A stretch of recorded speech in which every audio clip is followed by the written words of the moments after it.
Good evening, everyone. This evening's edition of Music and Sound is one of our series devoted to first-hand conversation with some of the great artists of our day. Mario Castelnuovo-Tedesco has written more music for Mr. Segovia than any other composer, and the two artists are closely associated. Right now, I'm sitting at Mr. Tedesco's side in his studio in Beverly Hills. He's at his piano, and I think quite ready to tell us some of the wonderful things regarding this unique association. What should we take next?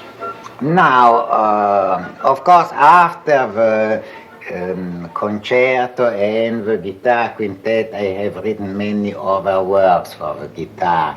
I have written a second guitar concerto for Segovia, but this he hasn't yet performed.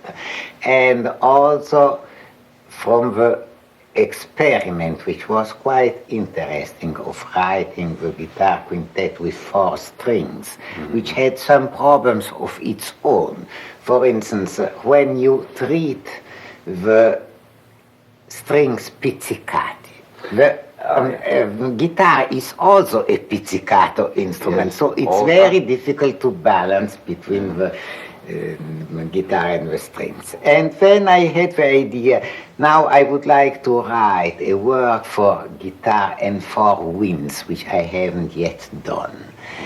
And also for guitar and 4 voices. And this I did not exactly 4 voices, actually a small chorus. And it is called Romancero Gitano. These are 7 poems by the Spanish poet Garcia Lorca, which I said for guitar and small chorus. This hasn't been yet performed in the United States, and Segovia hasn't played it yet, but it has been played in Germany many times by another guitarist. How does the guitar feature itself in that work? Is it in the Romancero? Well, it is every song has a prelude and a postlude, and the guitar ties the different songs together. And of course, it's yes. Yeah. And it is, of course, it accompanies the chorus. When do you think Mr. Segovia is going to play your second concerto? That I don't know when he will have time to study it, because he's traveling all the time and recitals all over the world, from one continent to another. Every year he tells me, now during the summer I hope I have time to have 1 month rest and study the concerto, but this month never comes because and but I went on composing for him. Recently I wrote for him a suite on inspired by Cervantes, which is called Escaraman. Actually, it's not inspired by Don Quixote, but by his short plays, the intermezzi. You know that Cervantes wrote some 1-act plays, and at the end of each of these plays there is a sort of musical divertimento with guitars. So this was the origin of this suite. Then I wrote for him another homage, this time to Roncalli, who is a 16th century composer for the lute. I wrote a Passacaglia. I place it now, yes. A Passacaglia. Passacaglia. Is this recorded? No, not yet. It isn't. Oh. It isn't.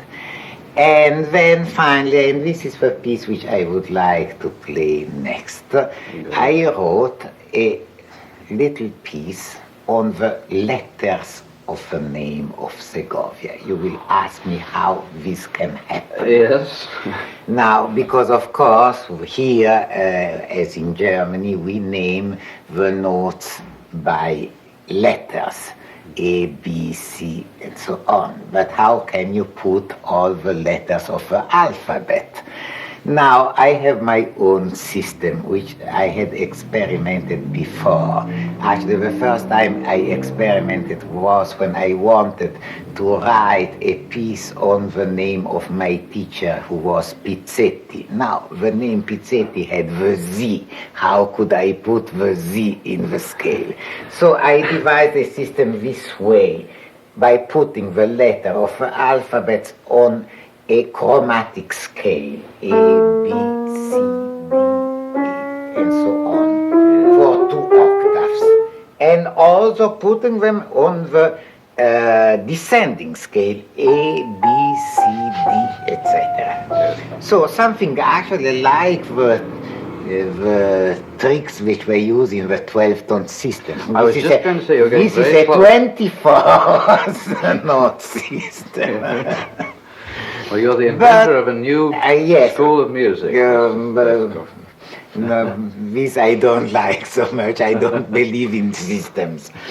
Now, but a funny thing happened. I had written already some of his pieces. I had written one on the name of Heifetz, one on the name of Piatigorsky. I amused myself with all my friends' performance to write. I always call them a sort of horoscope in music. And I wanted so much to write one for Segovia, who was one of my favorite interpreters. But both with the Italian alphabet and with the English alphabet, the name came out so unmusical. Then I thought, let's try the Spanish alphabet, which has 2 more letters. Mm-hmm. It has the double L, li, and the N with a cedilla, ñ.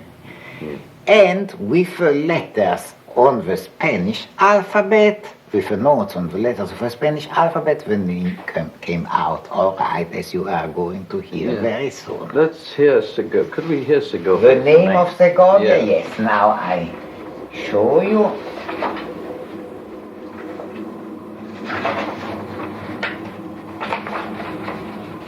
Now the name Andres on the ascending scale is this.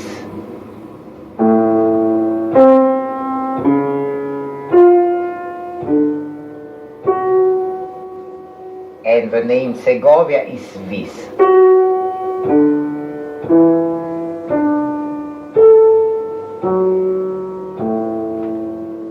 Now on the descending scale, Andres sounds like that.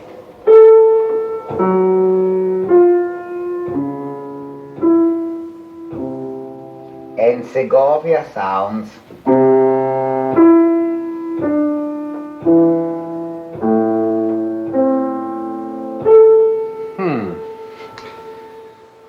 That's fine. Well, I think we might hear the whole piece now, yes. John. We'll hear Segovia himself playing Mario Castelnuovo-Tedesco's piece on his own name, which I call tonadilla, which means little song in Spanish. Very nice.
I think that about covers things. Do you anything else to think of it that listeners would like to hear? Anything else of interest to close? Now, speaking of guitar, the last work which I have been writing these days has been a cycle of songs for baritone and guitar. Yes.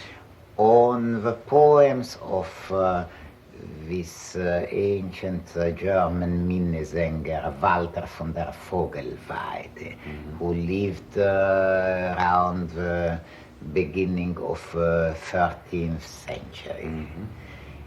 And I have set this to music for guitar, for baritone and guitar, which actually is the nearest instrument probably to the lute which they used at the time.